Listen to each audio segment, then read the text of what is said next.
Shalom semuanya. Tahun 2026 adalah tahun amanat agung. The year of the Great Commission. Ayat emasnya diambil dari Matius 28 ayat 18 sampai dengan 20 dan Matius 24 ayat 14. Istilah amanat agung dipopulerkan oleh Hudson Taylor, seorang misionaris kedaratan Cina pada abad ke-19. Hudson Taylor terkenal dengan kutipannya, "Amanat agung bukanlah sebuah pilihan untuk dipertimbangkan, melainkan sebuah perintah untuk ditaati." Yang dimaksud dengan amanat bukan sekedar perintah, tetapi suatu perintah pengutusan yang diperlengkapi dengan kuasa otoritas ilahi. Sesuai dengan perkataan Yesus dalam Matius 28 ayat 18 dan 19. "Padaku telah diberikan segala kuasa di sorga dan di bumi. Karena itu pergilah, jadikanlah semua bangsa muridku." Setiap kali kita berbicara tentang amanat agung, maka kita diingatkan tentang hal-hal sebagai berikut. Yang pertama, kita harus menjadi murid Tuhan Yesus. Yang kedua, tugas utama dari seorang murid Tuhan Yesus. Yang ketiga, untuk menyelesaikan tugas kita sebagai murid Tuhan Yesus, tidak bisa dengan kekuatan sendiri, tetapi dengan kuasa Roh Kudus. Yang keempat, kita diingatkan tentang tahun 2033, yaitu target untuk menyelesaikan amanat agung. Dan yang kelima, untuk menyelesaikan amanat agung sampai dengan tahun 2033, harus dengan metode Tuhan Yesus. Goal sebagai orang percaya, sesuai dengan Roma 8 ayat 29, adalah untuk menjadi serupa dengan gambarnya. Itu adalah murid Tuhan Yesus. Katakan amin. 1 Yohanes 2 ayat 6 berkata, "Barang siapa mengatakan bahwa ia ada di dalam Dia, ia wajib hidup sama seperti Kristus telah hidup." Kalau kita hidup sama seperti Kristus telah hidup, maka kita akan menjadi serupa dengan gambarnya. Ini adalah murid Tuhan Yesus. Jadi murid Tuhan Yesus adalah mereka yang hidupnya sama seperti Kristus telah hidup. Menjadi seperti Kau, Yesus. Menjadi seperti Kau, Yesus. Menjadi sempurna dalam seluruh hidupku. Menjadi seperti Kau, Yesus.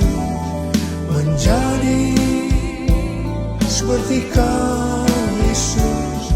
Menjadi sempurna dalam seluruh hidupku. Sesuai dengan Matius 28 ayat 18 sampai dengan 20, maka tugas utama dari murid Tuhan Yesus tanpa melihat profesinya adalah menjadikan semua bangsa murid Tuhan Yesus. Artinya, kita harus menyelesaikan amanat agung. Untuk menyelesaikan amanat agung tidak bisa dengan kekuatan sendiri, tetapi harus dengan kuasa Roh Kudus. Sebelum Tuhan Yesus naik ke sorga, Ia memberikan pesan yang terakhir kepada murid-muridnya dari Kisah Para Rasul 1 ayat 8. "Tetapi kamu akan menerima kuasa kalau Roh Kudus turun ke atas kamu, dan kamu akan menjadi saksiku di Yerusalem dan di seluruh Yudea dan Samaria dan sampai ke ujung bumi." Setelah itu Tuhan Yesus naik ke sorga. Setelah Tuhan Yesus naik ke sorga, apa yang dilakukan oleh murid-muridnya? Mereka pergi ke Yerusalem dan tinggal di kamar loteng. Mereka melakukan itu karena pesan Tuhan Yesus bahwa mereka tidak boleh meninggalkan kota Yerusalem sebelum diperlengkapi dengan kuasa dari tempat tinggi. Apa yang mereka lakukan di kamar loteng? 120 murid semua bertekun dengan sehati dalam doa bersama-sama. Artinya, mereka berdoa, memuji, dan menyembah Tuhan dalam unity siang dan malam. Ini adalah prinsip restorasi Pondok Daud. Ini adalah prinsip menara doa.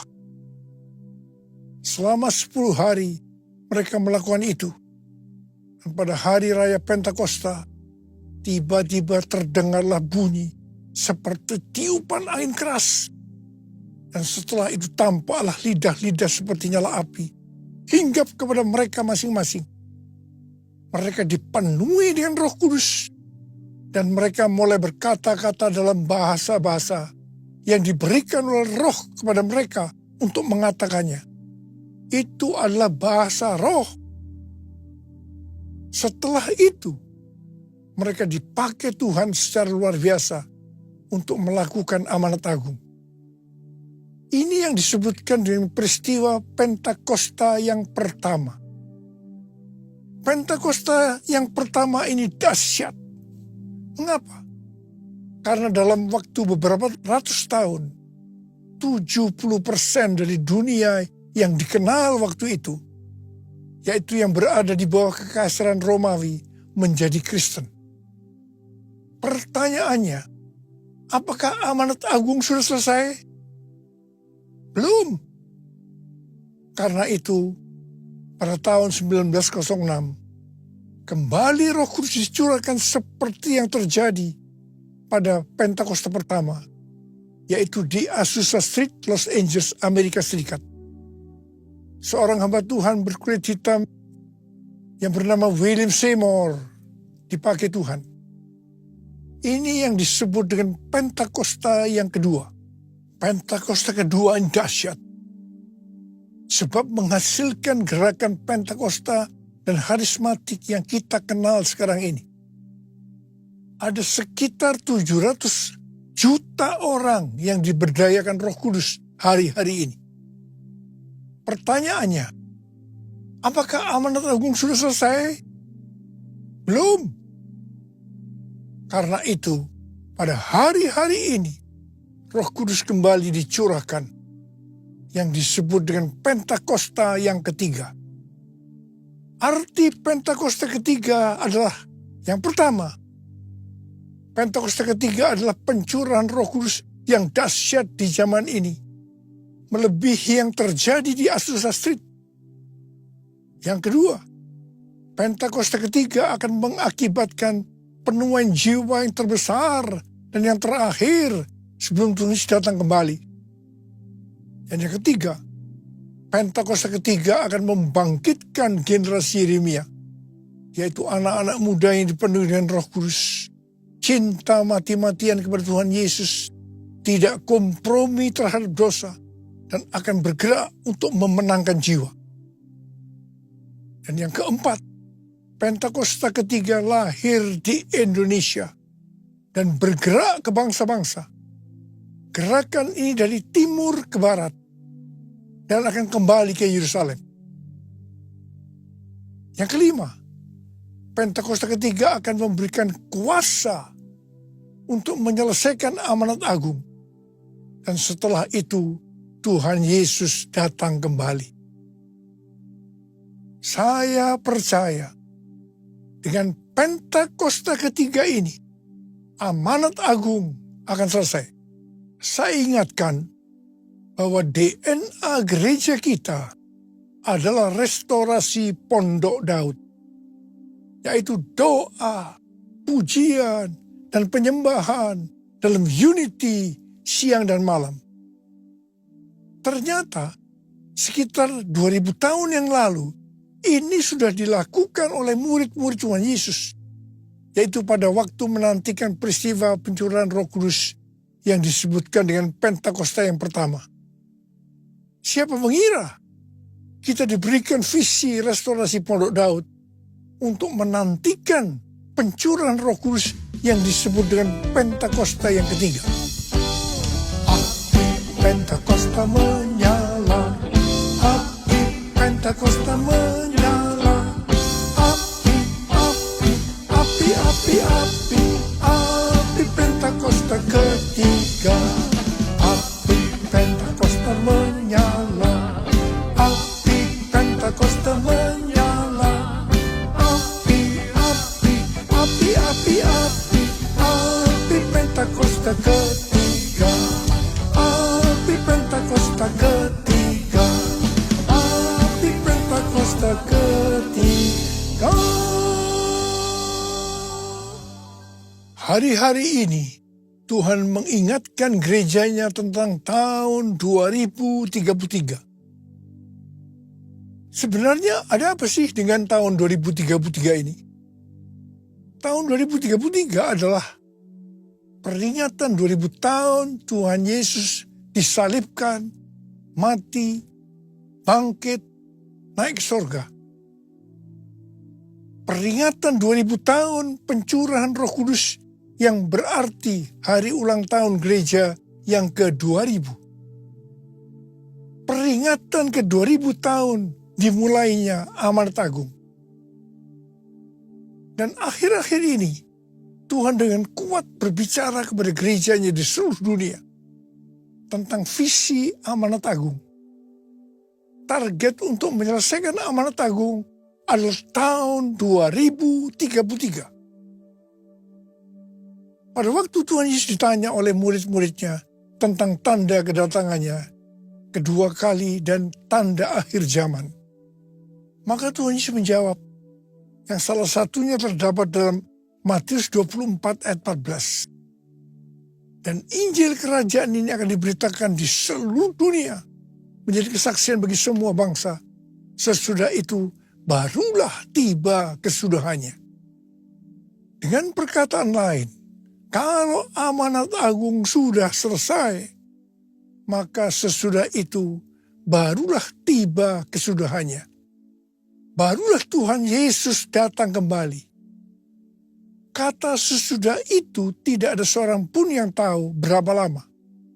Bisa 1 hari, 1 minggu, 1 bulan, 1 tahun, atau beberapa tahun. Tapi yang jelas tidak akan lama.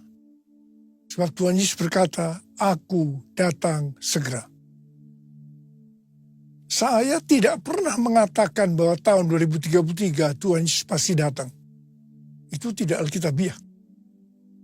Saya tidak berkata seperti itu. Tetapi yang saya katakan, tahun 2033 Tuhan Yesus bisa datang. Itu alkitabiah. Karena kedatangan Tuhan Yesus bisa sewaktu-waktu. Apa arti pesan ini buat kita?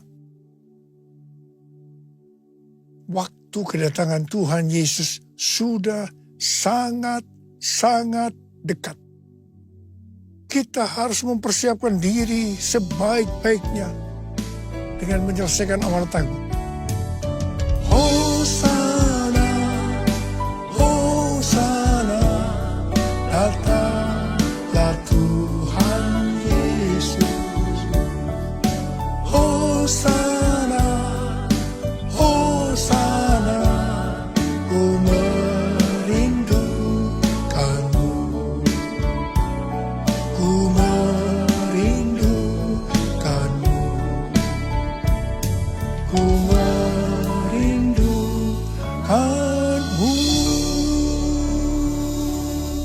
Sebagai murid-murid yang menerima amanat agung dari Tuhan Yesus, kita harus belajar cara Tuhan Yesus melakukannya.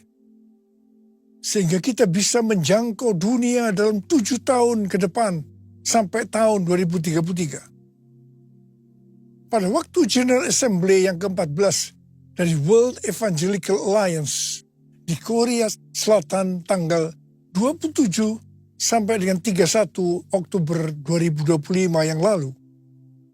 Temanya adalah The Gospel for Everyone by 2033. Di sini Rick Warren menyampaikan tentang metode Yesus untuk menyelesaikan amanat agung yang berlaku di mana saja dan kapan saja. Metode ini disingkat dengan peace. P, pass on the good news. Sampaikan kabar baik, Injil kepada orang lain. E, equip disciples. Perlengkapi para murid agar mereka bisa bertumbuh dan melayani. E, alleviate suffering. Ringankan penderitaan orang lain dengan menolong mereka. C, continually pray. Berdoa terus-menerus. E, establish new churches. Dirikan gereja-gereja baru. Jadi ada 5 hal metode Yesus untuk menyelesaikan amanat agung. Yang pertama, sampaikan kabar baik Injil kepada orang lain. Yang kedua, perlengkapi para murid agar mereka bisa bertumbuh dan melayani. Yang ketiga, ringankan penderitaan orang lain dengan menolong mereka. Yang keempat, berdoa terus-menerus. Dan yang kelima, dirikan gereja-gereja baru. Supaya kita bisa melakukan seperti yang Yesus lakukan. Maka seperti apa yang tertulis dalam 1 Yohanes 2 ayat 6. Bahwa kita wajib hidup sama seperti Kristus telah hidup. Hal-hal yang dilakukan Tuhan Yesus pada waktu dia masih ada di dalam dunia ini adalah sebagai berikut. Yang pertama, segala sesuatu dimulai dengan doa. Tuhan Yesus berkata, apa yang dia katakan, apa yang dia lakukan, semua itu berasal dari Bapa. Yang berarti, apa yang Tuhan Yesus lakukan, semua berasal dari doa. Hubungannya dengan Bapa. Jadi bagi saya, yang menjadi prioritas utama yang harus dilakukan lebih dahulu adalah continually pray, berdoa terus-menerus. Baru keempat hal lainnya dilakukan sebagai tindak lanjut dari doa tersebut. Peace dibuat sebagai singkatan supaya mudah diingat, bukan sebagai urutan metode yang baku atau harus dilakukan secara berurutan. Hal yang kedua yang dilakukan oleh Tuhan Yesus adalah memberikan contoh dalam hal memberi. Keselamatan yang kita dapatkan karena Tuhan Yesus memberikan nyawanya untuk kita. Kemudian, apa yang harus kita lakukan untuk membalas semua ini? Kita juga harus memberi kepada Tuhan Yesus. Tuhan Yesus berkata dalam Lukas 6 ayat 38. Berilah dan kamu akan diberi. Suatu takaran yang baik, yang dipadatkan, yang digoncang, dan yang tumpah keluar akan dicurahkan ke dalam ribaanmu. Sebab ukuran yang kamu pakai untuk mengukur akan diukurkan kepadamu. Jadi, kalau kita memberi, Tuhan akan mengembalikan berlipat kali ganda. Sekitar 15 tahun yang lalu, Tuhan berbicara kepada saya untuk memberi melalui Amsal 3 ayat 9 dan 10. Muliakanlah Tuhan dengan hartamu dan dengan hasil pertama dari segala penghasilanmu. Maka lumbung-lumbungmu akan diisi penuh sampai melimpah-limpah. Dan bejana pemerahanmu akan meluap dengan air buah anggurnya.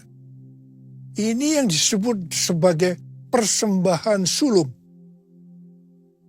Sampai hari ini, saya tetap memberikan persembahan sulung ini. Dan apa yang Tuhan janjikan tidak pernah tidak ditepati. Saya tidak memaksa saudara harus memberi persembahan sulung. Tetapi kalau saudara mau diberkati di tahun-tahun yang sulit ini, lakukanlah itu dengan hati yang rela dan sukacita. Maka berkat Tuhan pasti akan digenapi. Persembahan sulung untuk tahun 2026 adalah seluruh penghasilan yang didapatkan pada bulan Januari 2026. Dan itu diberikan pada bulan Februari tahun 2026.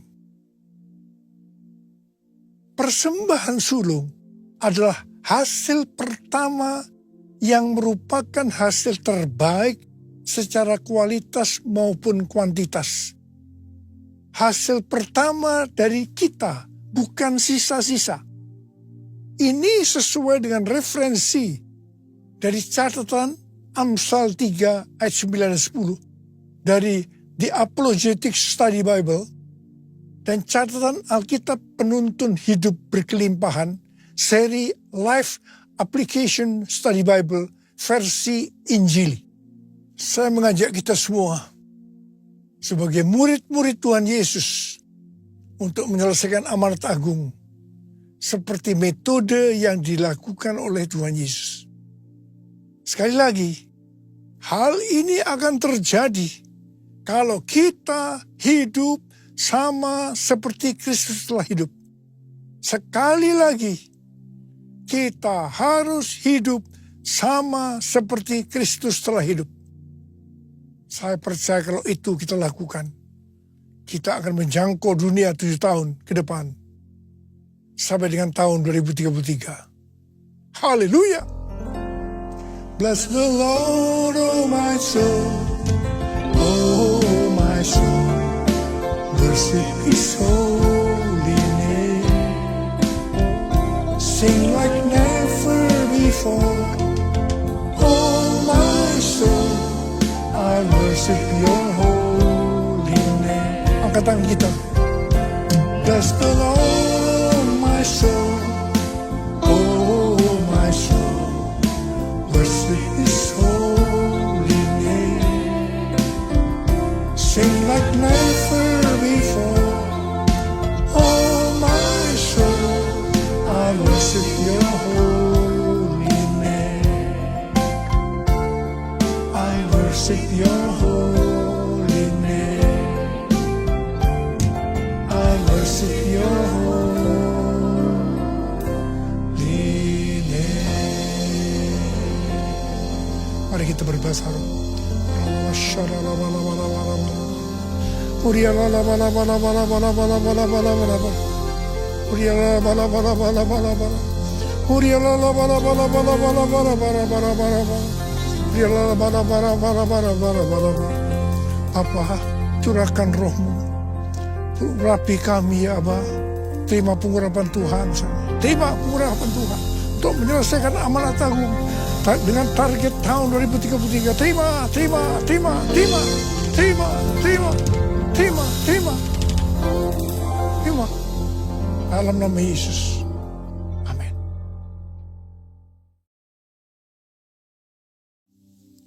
Kita akan masuk dalam perjamuan kudus. Kita akan mengingat ayat ini. Sebab setiap kali kamu makan roti ini dan minum cawan ini, kamu memberitakan kematian Tuhan sampai Ia datang. Perjamuan kudus adalah perjamuan Tuhan Yesus sendiri.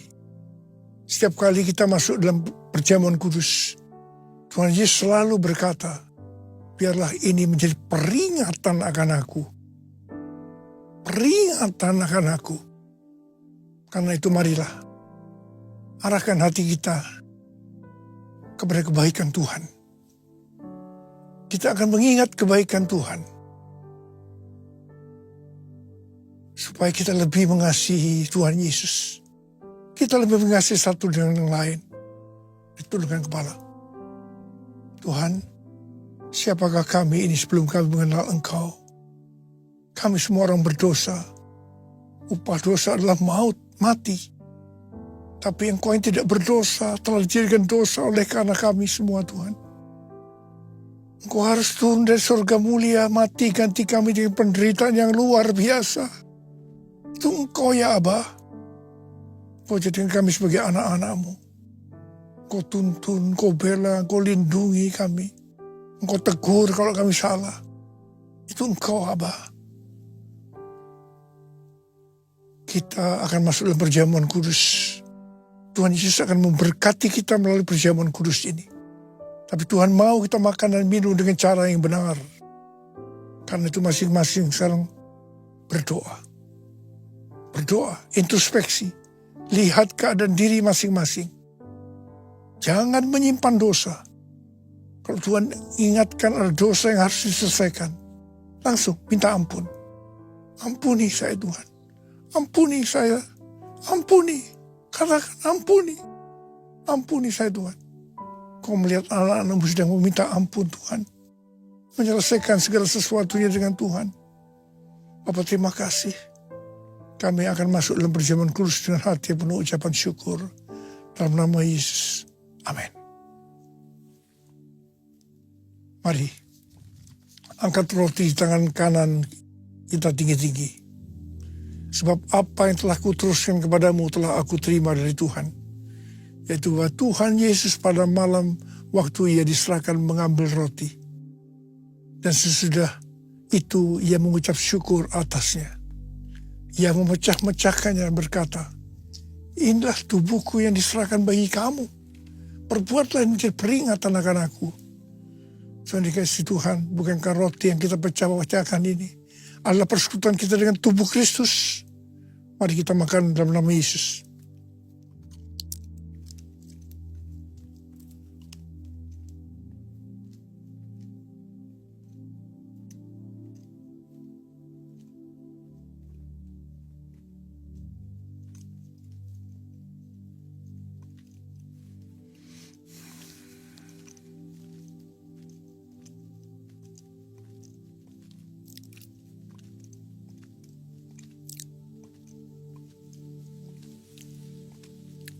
Angkat cawan dari tangan kanan kita tinggi-tinggi. Demikian juga ia mengambil cawan sesudah makan lalu berkata, cawan ini adalah perjanjian baru yang diletakkan oleh darahku. Perbuatlah ini. Setiap kali kamu meminumnya, jadi peringatan akan aku. Saudara kasih Tuhan, bukan cawan pengucapan syukur.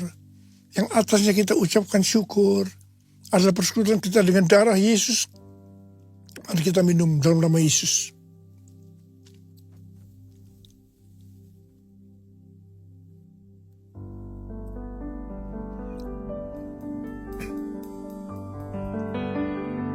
Sekarang ucapkan syukur dengan suara.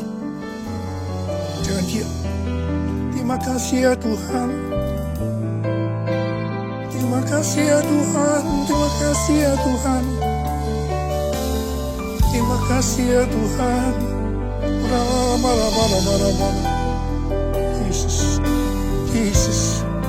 Tuhan Yesus. Terima kasih. Terima kasih. Kau melihat anak-anakmu semuanya. Saat ini kau sudah menyembuhkan yang sakit. Kau membebaskan yang terikat. Kau menghibur yang susah. Kau menguatkan yang lemah. Kau memberikan pengharapan-pengharapan yang baru bagi mereka yang putus asa. Tuhan terima kasih. Terima kasih. Berkati anak-anakmu Tuhan. Berkati anak-anakmu. Terima kasih Yesusku. Terima kasih Yesusku, puji syukur hanya bagi Tuhanku. Terima kasih Yesusku, terima kasih Yesusku, puji syukur hanya bagi Tuhanku. Terima kasih Yesusku, terima kasih Yesusku, puji syukur hanya bagi Tuhanku. Terima kasih Yesusku, terima kasih Yesusku, puji syukur hanya bagi Tuhanku. Puji syukur hanya bagi Tuhanku. Puji syukur hanya bagi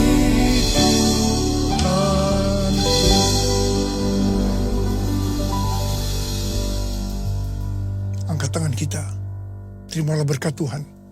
Kasih karunia yang berlimpah-limpah dari Allah Bapa di dalam Anak yang tunggal Yesus Kristus.